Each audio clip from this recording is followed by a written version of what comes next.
This is the Organizational Health Advantage podcast with Keith Hadley and James Felton, principal consultants at Table Group.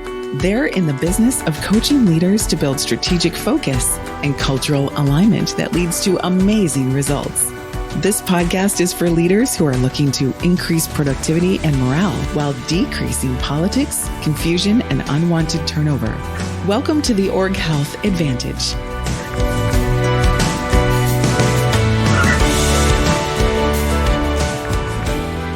Hello and welcome back to the Org Health Advantage, where we talk about great leaders, high-performing teams, and great results within organizations. I'm your host, James Felton, and today we'll be talking about what it takes to make faster, better decisions in executive team meetings with my co-host and colleague and friend, Keith Hadley. Keith, it's great to have you on the show. Thanks, James. Love it. The reason I wanted to bring you back on for this podcast was because you wrote a great article on what it takes to make faster, better decisions. And I'd love to have you talk about that. It's something that comes up all the time, doesn't it, in our work? Yeah, absolutely. Just the need for a leader to be the decider and a growing discomfort among the leaders that we work with for actually being the decider. I think if most people were to guess, if we coach and work with 10 teams and 10 leaders, do they err on the side of being overly decisive and kind of dogmatic and autocratic? Or do they err on the side of being a little bit too consensus building, agreement forming? And then it's like, man, I would say 8 out of 10 times it's the consensus building, agreement focused. Yep. And they are unable to or unwilling to kind of pull the trigger on a decision. Yep. And I think part of that is maybe they're trying to create quote unquote buy-in. Yep. And looking for consensus to help with buy-in. I think you and I have been on teams where the leader didn't necessarily trust everybody's agendas, or maybe because the team wasn't really debating the issues from a holistic perspective. They were, debating it just from their functional view. Yeah. Any of those things could affect it. There are probably other things that could affect it. But I think generally speaking, they're more consensus driven. Yeah. So if we just step back, the reason I wrote the article was I think a hallmark of a healthy team is the ability to make good decisions relatively quickly. So timely, high quality decisions are what we've just referred to as faster, better decisions. And then on the back end of that, of course, is the ability to take those decisions and then to execute them, to get them done in a way that is seamless across multiple functions of a business and a way that is agile. If you make a decision, that now bumps up against reality, and sometimes you need to step back and make a new decision. We call that agility. So agile, seamless execution following faster, better decisions. My father was a high school principal, and one of the things I'll never forget that he said to me once, and at the time I didn't fully appreciate it, but he said, Keith, the hardest part about being the principal of the high school is the only decisions I get to make are the impossible ones. And what he meant by that is, if you've got good people working with you, good leaders under you, if you've empowered them to make decisions closest to the edge, if you have a good strategy and a good framework for decision making, most decisions are made out there. And it's only when that comes to your desk and it's like, ooh, this one is tough. It's the star athlete who's caught at the party by the police the night before the game, he gets suspended by the coach.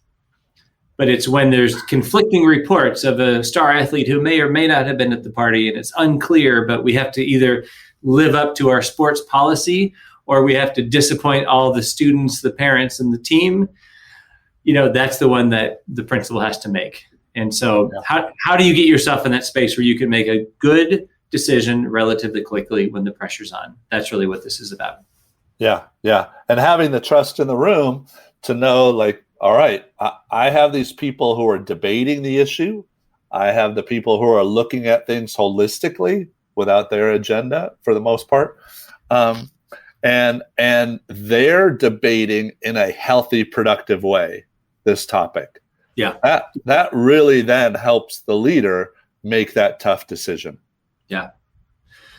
So let's kind of dive into some of the dynamics here. So first of all, leaders, if you're out there, you're listening to this, one mistake that we see often is like, leader, if you've already decided something, just let the team know you've already made a decision. Don't go through this charade of like, hey, let's open it up for discussion. No, just lead out and just say, hey, I've already decided that we're going to increase our prices this year. Let's have a conversation about how we roll this out. Now, you may discover in that conversation it wasn't such a great decision, then at least have the humility to revisit it. But we're talking to leaders who right now are facing things where they're like, hey, either this is 50-50, I've got no idea which way to go. There's two options or maybe more than two, and I'm undecided.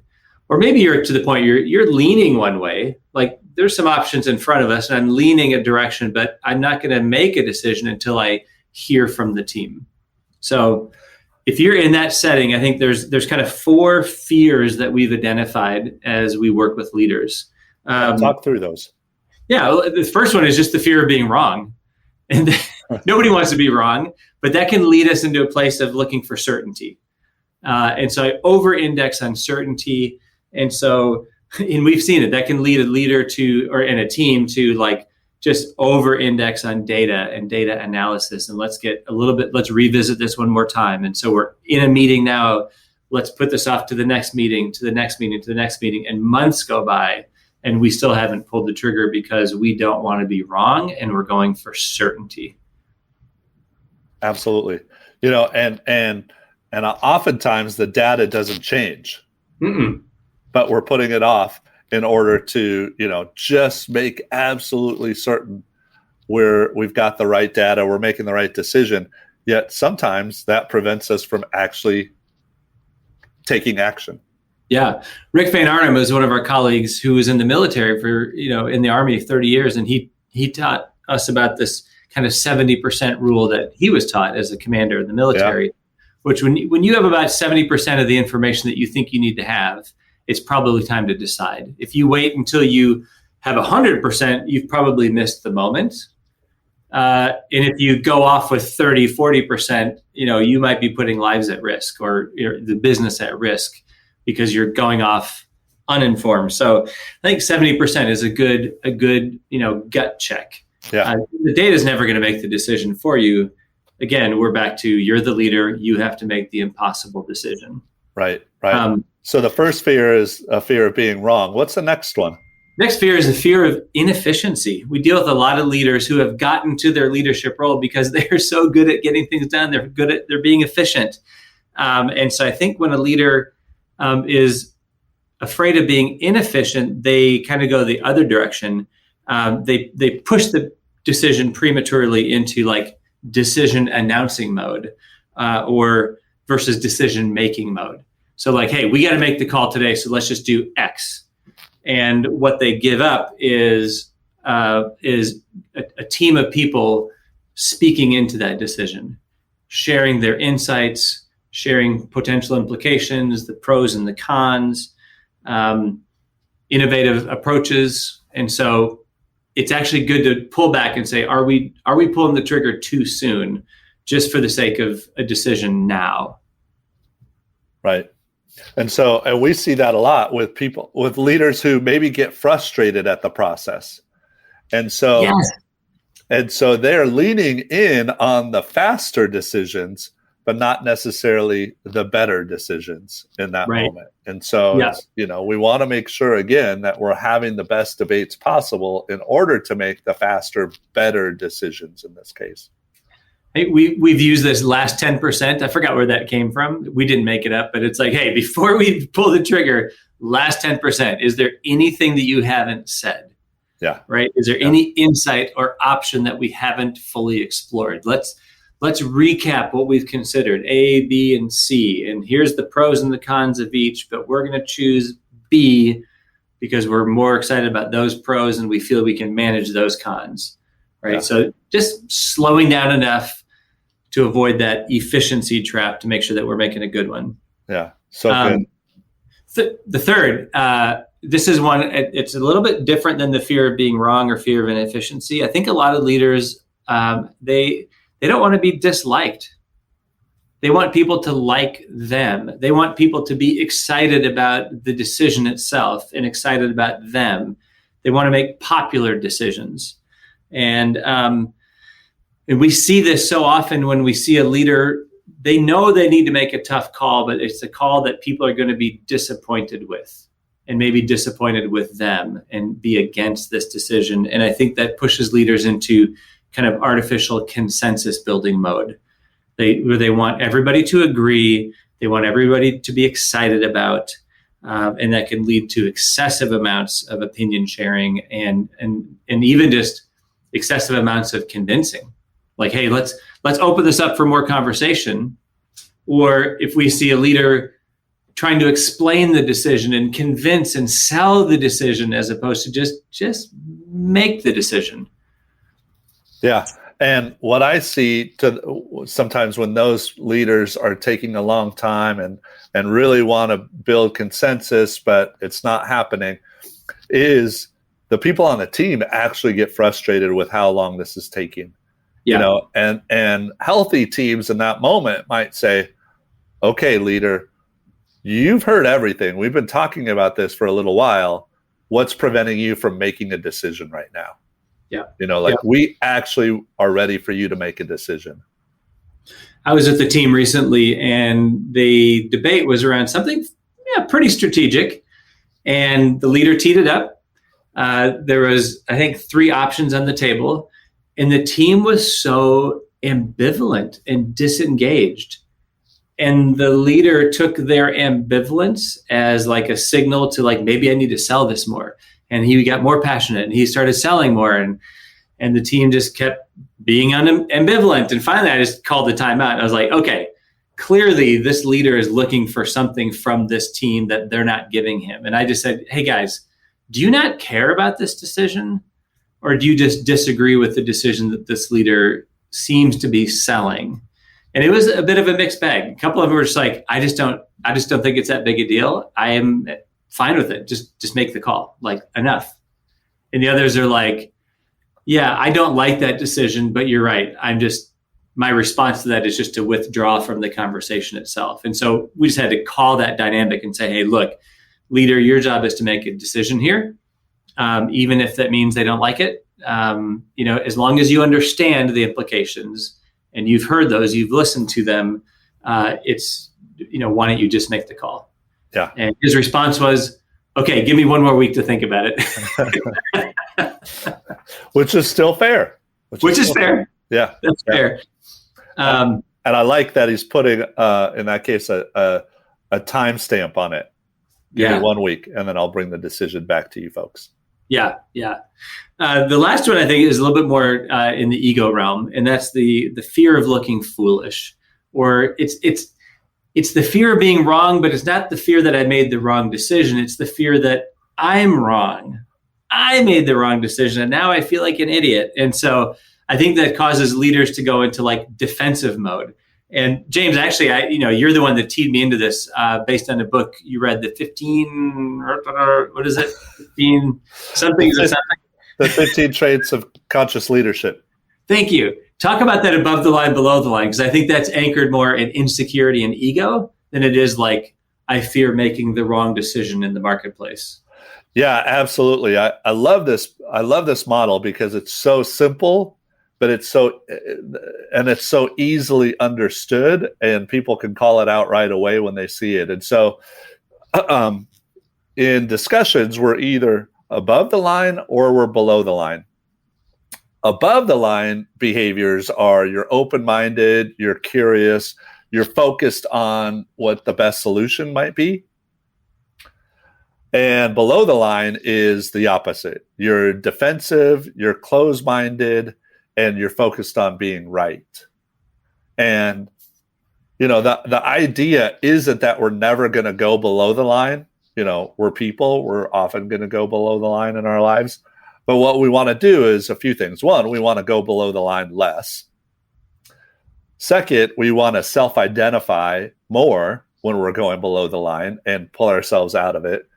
And third, we want everybody to be able to call it out when they see it amongst us. And so in a team meeting, you and I were in one recently where somebody was really advocating for something that they were passionate about, and it was starting to get them closed-minded and defensive. And the team called it out. And this person said, no, I'm passionate about this. This is why I'm here. And they said, yeah, you're so passionate that you're not listening to the feedback from the team.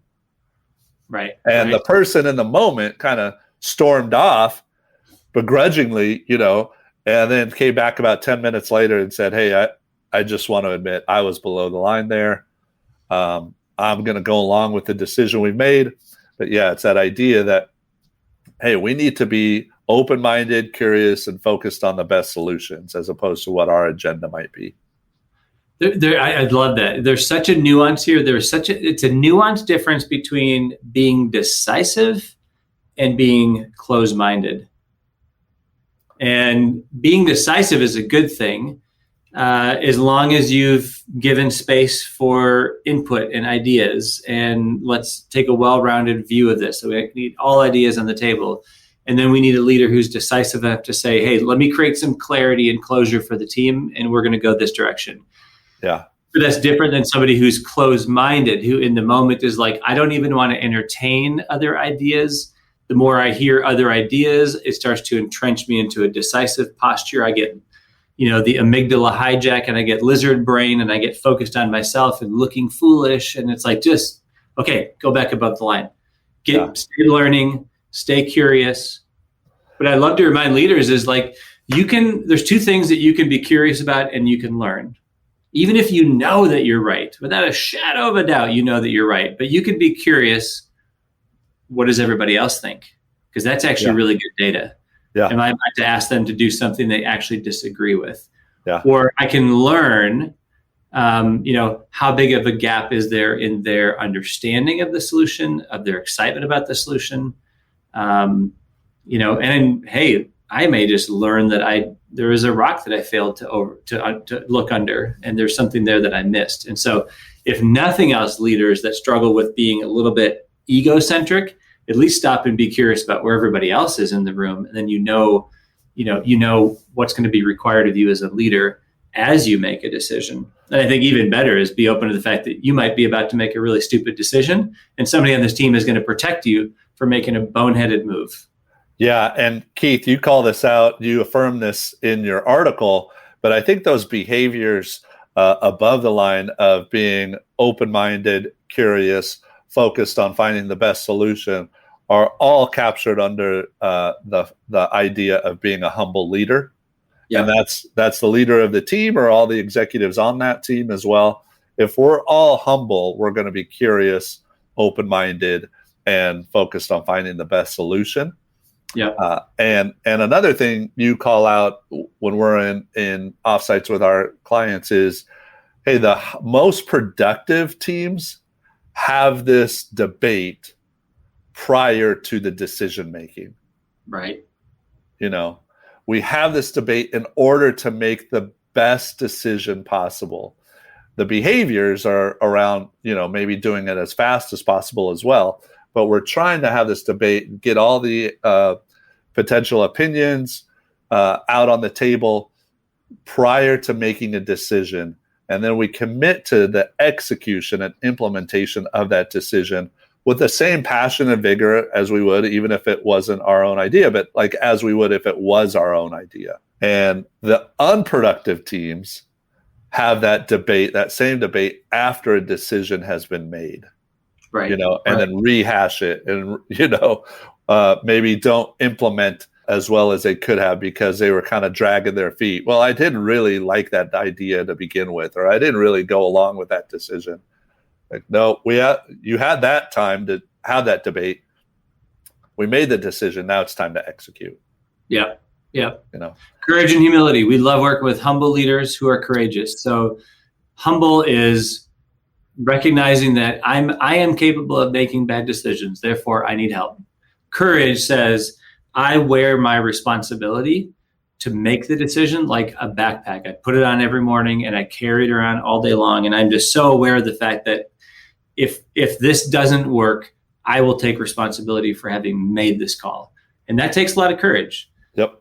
But balance that with humility, and we can help foster faster, better decisions. And I think the follow-up or add-on to that courage is asking people to commit and execute even when they might disagree with the decision.